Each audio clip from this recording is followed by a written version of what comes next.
So in my last video, I was going over some of the stupid things that I've had to deal with in my life that get turned around into proof that I'm some shithead or something. And it gets really bad. It gets really bad, some of these fantasies and some of this picking on me that I've gone through for 25 years. Like, for instance, I get drugged. I literally experience an overdose on a carpet. I'm not allowed to see out of my eyeballs. My mother has decided that she doesn't want to watch a kids show, so she's going to drug the shit out of me and destroy my nervous system for life. And then when I try to speak up at the doctor's office, they're just going to make up shithead story after shithead story. Like, for instance, I come home and my mother has thrown away all the best toys I got. Oh, why? Why is all my toys in the trash? My mother's going to create a shithead story. Zach's not cleaning his room, so I just cleaned it for him by throwing everything in the trash can. When really the room was cleaned, the bed was made. I mean, it was made as good as a 7-year-old makes a bed, but everything was thrown away. And how do I know that this is just some shithead story to distract the family from the truth? Because she changed her story. Like so many times before, I've seen my mother, my father, my father's wives, they change their story whenever it doesn't fit them. And I don't mean using the same facts in different language. I mean they totally, absolutely change the story and then they say they never said the first story. It's okay to say the same thing in two different ways. If you're smart and you're intelligent and you're not jumping down people's throat, you would know that.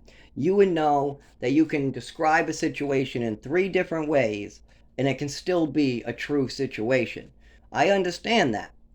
I'm perfectly able to comprehend that somebody can tell me the same thing in two different ways and it could be true. But here's what cannot happen. My mother told me that she threw away my toys because I liked the toys better than her and she was jealous of my toys. The second time I asked my mother, and with witnesses there, why she threw away my toys, she then tells all the family it's because I didn't clean my room, and that's why she threw away my toys. And that then when I say, well, how about the first thing you said about me, me not liking you enough and stuff like that, then she goes, I didn't say that, that never happened, blah, blah, blah. Well, that's a very clear liar who's just trying to put shit on somebody's head as a distraction. I'll give you another example with another one of my father's wives. I am just got out of rehab from drinking too much booze and once an occasional opiate usage on the streets. It was more alcohol than anything else, but there was opiates here and there, but it was lots of booze. And I had a neurological disorder. I'm living in the woods like a chipmunk. People are beating me. I've watched a murder. Horrible things have happened on the streets. 4 years of just horrible, horrible things. And nobody wants to talk about them with me. Nobody wants to talk about the guy getting murdered. Nobody wants to talk about the horrible things I witnessed. And I don't want to talk about it. But what I do want to do is I want to get sober. I don't want to drink anymore. I just want to keep it at a regular pace with the alcohol. Don't need anything serious. But I'm moving into an alcoholic household. There's booze everywhere. There's booze in cabinets. And we're not talking about a beer in the fridge. We're talking about gin, tequila, vodka, wine. We're talking about the primo, good stuff. The stuff that one shot will give you a buzz. We're talking about that stuff. The stuff that makes you smell. The stuff where my father walks by and it smells like a gin factory and he doesn't realize it because he's been drinking every day, so he doesn't smell gin anymore. He doesn't know that the next morning he's sweating out gin smell. He doesn't realize that. So I'm an alcoholic that's using alcohol to treat some disorder that nobody is willing to talk to me about. I know my father has lots of details. He's had doctors tell him about coordination issues. He's seen me fall to the ground. He's seen me shake. He's seen me have multiple problems with cold. He's seen me put the heaters on up to 90 in a room while trying to sleep. But that's only in the small amount of time that I was with him. Most of the time, it's staff members seeing stuff, other children seeing stuff, a person in New Mexico seeing something, me by myself feeling this thing by myself and waking up out of it. Most of the time, my father has designed it where he doesn't have any way to see this. I'm spending 30 days up in the mountains in New Mexico with other people, and he's going to come 1 hour a month to check on me. So, of course, the amount of stuff my father saw was very little. But when I am with him, when I am with my father, how does this shithead stuff start? But I'll give you an example real quickly with the whipped cream incident. So I'm in Maine, and I'm actually doing everything I'm supposed to. There's no drugs, no. My father and mother are drinking alcohol like crazy. They're going out to eat. They're coming home all glassy-eyed, and they don't realize it because they're constant drinkers. They don't know that a light buzz sometimes is over the limit. They don't understand that an alcoholic doesn't know that they are now over the limit. That's how alcohol works. It's one of those drugs where you don't notice you're over the limit of a buzz. It just happens. Same thing with benzos. I've seen people take 20 benzos and then say an hour later they're not stoned when they barely can walk. I've seen people drink a half-gallon of vodka, or sorry, a half liter of vodka, and then walk around and say they need more. I've seen my father, glassy-eyed, slurring his speech, say that he is not buzzed at all. I've seen my father and his wives not be able to get off the couch correctly because they have the alcohol couch lock, but yet they're not buzzed at all. But they know better than take a breathalyzer or do the things that clearly show. They will reek like alcohol while walking by and talk about how they don't drink and they don't have an alcohol problem. So you have a lot of that going on. But anyways, I have stayed home to relax. I'm getting a job. I'm online. I filled out a bunch of applications on this damn computer. Now I'm going to take a break and go downstairs, but I need to gain some weight. I haven't had anything really for breakfast. I've kind of skipped lunch. It's 1 in the afternoon, and I need to consume at least 350 calories to 500 calories in the next hour. But I can't. How the fuck am I gonna gain any weight in this situation? My stomach doesn't feel good. I can't eat eggs. I look through the fridge. I'm like, no, my stomach can't take any more jerky. The pepper's too much on the jerky. The jerky seems to go down okay, but there's some problems with it. Plus, I gotta chew it. Oh, whipped cream. Cream. Heavy cream. Yeah. Lots of fat and calories in cream. So, I say cream. There we go. I think it was some cereal I had with some milk, and then I had the whipped cream can while I go to play video games. So I'm playing video games, I'm flying a plane, there's some race car game and plane, I'm hijacking planes and race cars or something, and I go to take the whipped cream can, and I put it up, and I go, shh. It blocks my view, and when I look back, my plane goes BAM into the fucking building, and I'm dead. Actually, my guy pops out with a parachute, and then I die. So I try it again, I'm whipped creaming, and my car goes sideways, crashes, I jump out of the car. Okay, I get back in the car, I'm driving, I'm on the road straight, and now I can take another whipped cream bite. Oh, man, it's hard to drive and eat whipped cream blocking your view, I found. Well, I better not eat whipped cream up with blocking my view while driving, something else I just learned. If I can't drive straight in a video game while eating whipped cream, I probably can't drive a car while eating whipped cream either. So I learned that, and then I say, well, I still gotta eat, so I should shut off the video game, right? But what am I gonna do? Just sit here in the fucking heat eating whipped cream? I could go back on the application. Then I try to do the whipped cream, and I realize, oh shit, I can't type on the computer with the whipped cream either, so I just can't do nothing. So then I'm playing the video game again, I load it up, and I'm thinking about, well, pause it. I do the whipped cream, I unpause it, but it's not quite working, and I'm wasting time. Then I realize, wait a minute. If I put the bottle in my mouth of whipped cream, put that like a straw, and I put it on my chest as I sit on the chair, it lets me suck the whipped cream out. And the whipped cream just comes up the valve and is sucking like a straw. Great. It's a smoothie now. That works. It doesn't have to be whipped for me. I'm just trying to down as much of the cream as possible. It's not great for my heart, but at least I'll make up for some lost calories, and I need to gain weight badly. I'd rather do it through healthy means, but right now I just need to get a cup of cream in me. So, I take the whipped cream, and it's working. I'm playing the video games, I'm sucking on a straw. Eventually I get to about halfway. I'm still sucking on it. It's working just fine. And I'm done. I'm done eating the cream. I put the cream back on the fridge. I rinse off the tip and over the sink because I had my mouth on it. I use soap water. I rinse off the tip. I put it back into the fridge, put the cap onto it, and I go, okay, I'll buy another cream because I'm not sure how, I mean, it's still cream. I'm not sure if it'll whip now, or I don't know what the hell I did to it, but it sucks up now. I can still suck it, so that's good.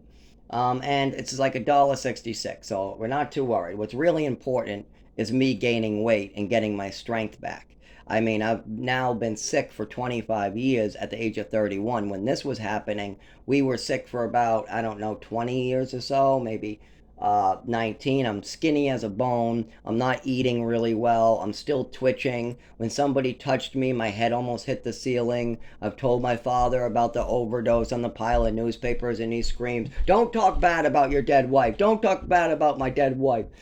So I can't have a discussion with him about this either, but I'm trying to work with him. I'm trying here. And so I'll just buy another whipped cream and that will finish that. And I'll keep on applying for jobs. I'll work, save money, yep. And I'll keep on going to the doctors, and maybe one of these doctors will actually figure out what's going on. Even though the meds they're giving me aren't really good. The med for my ADHD is doing nothing but making me more sick to the stomach. And it's not ADHD. I showed it to my brother. It doesn't do shit but make me sick to my stomach. We got Wellbutrin, what works for my ADHD, but again, fucking shit for my stomach, and the doctor now doesn't want to give it to me. Then we have I just tell him I need some help with sleep, and he has me on a cocktail of Trazodone, Seroquel, and Thorazine, and that's all he's willing to give me because my mother says I need those meds, and doctors gave those meds to me all through childhood, so he feels safe giving those to me, he says. He says he's not going to give me any Vistarol or Benadryl type medications because he doesn't see much records of them. Instead, he wants to give me Seroquel, Thorazine, and Trazodone, which I have lots of allergies to. I've been complaining about giving me heart problems, headaches, vomiting gets worse in the morning, and it doesn't seem to help my sleep because it gives me this fear feeling. It makes me very sedative, but it also gives me some other symptoms that make me stay awake where I feel like I'm going to die. So we have that going on, but the doctors will only give me that for sleep. They say it's fine, it's safe, whatever. At that point, we got a problem. So, what happens when I sit back down and I start doing applications? My father and his wife come back from either out to eat or the beach. They go straight to the liquor cabinet, they get ready. It's like, who knows, it's 3 o'clock in the afternoon, so probably not the liquor cabinet yet, but they're going to. I remember a little later in the day, about 6 or 7, they started to drink. But they start talking to me about this whipped cream they find that's flat. They ask me, "Why is this flat?" I said, "Well, I was eating it and sucking on it. And that's all I know. I sucked on it, and now it's flat." And that's the truth. That's what I know. That's the science I know at the time. But what do? Do they take the answer and go, "Oh, well, let's try sucking on a can and see what happens. Let's have Zach buy us a can, and then we'll suck on it like a straw and see what happens." Let's reverse this and do it to Zach. We'll have Zach buy us a $1.66 can, and then we'll use it however we please and see what happens. No, instead they start yelling at me and going, "No, you must be a shithead. You must be a shithead. You must be getting high. You must be getting high. You must be getting high. You must be a shithead. You must be getting high." I tell them, "No, I'm not getting high off one can of whipped cream." But they still, "Now you're a liar. Yeah, you don't want to admit that you're lying. Yeah, you're a liar. You don't want." So now I almost want to admit to something I didn't do just to end this shit, just to stop this bombardment of fucking terrible shit while I'm trying to deal with other problems. I got a neurological disorder to deal with. My fucking mother, who's dead, has left me a fucking headache of a puzzle to fix. My health is destroyed. I don't have no education prior. I missed out on like 3 or more years of education plus multiple years of reevaluation. I've never had a healthy day in my life. I'm getting injured every winter from another injury, and nobody's helping me understand why I'm bleeding all the time on the side of the road. Nobody's working with me on any of these disorders. I've talked about these things in front of my doctors and my father, but you know what? My father is only bringing me to psychiatrists with my mother. So I tell the doctor about tics I'm having. My mother talks about all this crazy shit. And then the doctor say, "Well, it just must be a side effect of the meds. So let's just give you more meds." That does not help diagnose a neurological disorder. Doesn't help with the seizures. Doesn't help with the overdose. Doesn't help with the PTSD. It doesn't change any of the facts. doesn't change my childhood. What happened, happened, and now I gotta move forward. Well, if somebody gives you a neurological disorder from an overdose, poisons you with pills, sneaks you pills into multiple different things, moves you around the country, stops you from getting any medical care during childhood for a neurological disorder, well, you got a lot of work ahead of you to move forward and move ahead. But I certainly cannot sit here in limbo, keeping my father's secret, dying in the woods, not able to work, not able to use a shelter, not able to get health care, because some dead woman wanted to get away with what she was doing. Absolutely not. And just because somebody wants to make up shithead stories, because they don't understand stuff, like they don't understand how much nitrous is actually in one can of whipped cream. They don't understand what happens when you suck it and you're just trying to suck it out like a straw. They don't understand what their son is saying, so they're going to disregard all of it. They don't understand how things work, so instead, they're just going to throw it all out and make up their own story. Well, I'm tired of being the shithead because somebody else wants to tell stories. I'm tired of it. If you're going to call me a shithead and say I'm sucking your whipped cream, I want to see a goddamn video. Where's the video of me sucking and inhaling whipped cream nitrous out? Show me where that video is. Oh, it's just a flat can?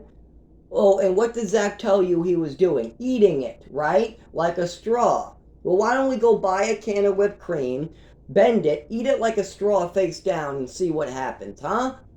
Oh, no, that's too much work for you? You rather call your son a shithead. You rather call him a shithead and destroy his life. That's much easier for you, I see. So stuff like that. And I don't care about that. You can call me a whipped cream huffer all you want. It doesn't bother me one bit. What bothers me is that this is my family, the ones who are supposed to be helping me, the people I've given my life to. I bailed my father out when he was in trouble with Social Security. That still hurts me to this day. When I go down to Social Security and apply, you don't think they have a record from the Department of Health and Human Services saying that I refused to sign the paperwork when they wanted to help me? Yes, the Department of Health and Human Services of Massachusetts caught my father stealing Social Security, misappropriating funds, and lying on the Social Security paperwork, lying to the Department of Health and Human Services, lying to his son, and lying to the program. And then because he lied to these people, then his son is lying as well to the food stamp office, lying to the program, and applying for stuff in an improper way. Not only this, when he gets caught and he has to pay it back, when the father has to pay back a year's worth of wages that he stole, when all that money has to be, and he get caught, and the Department of Health and Human Services talks to the son and says, you will get all that money back, we'll make sure of it, you're guaranteed to get that money back, your father cannot do that.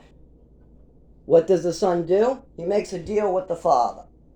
Makes a deal, shakes hands, looks him in the eye, makes a binding agreement that I will not sign that paperwork, and you will get to keep all your money. You won't have to show up for court. You won't be any trouble. Instead, I'll be the one in trouble for not signing the papers. And I will do this for you in return that you make sure my Social Security keeps running. So then I refuse to sign. And then the Department of Health and Human Services calls me and tells me if I do not sign this, I cannot take it back. Not only this, they have to fill out a report that says I refuse to go along with the help that was given to me. And they'll have to notify Social Security that I'm refusing to sign the paperwork against my father on the theft of Social Security. So now I am on the paperwork as a fucking asshole, not working with the state. Instead, I'm working with my father, bailing him out again, getting him out of trouble, which the state doesn't like. So now I am still in deep shit with the state at the age of 31. Yes, I got in deep shit with the state by helping my father get out of trouble. And then the first chance he had, he went, ha ha ha ha, look at you asshole, Zach. You bailed me out. Now you have to deal with Social Security. Now you have to deal with the state. Now they have a report that you bailed me out, you refused to sign the paperwork on my behalf, and now I get to run off into the sunset. Ha ha ha. And what was my part of the bargain? I would make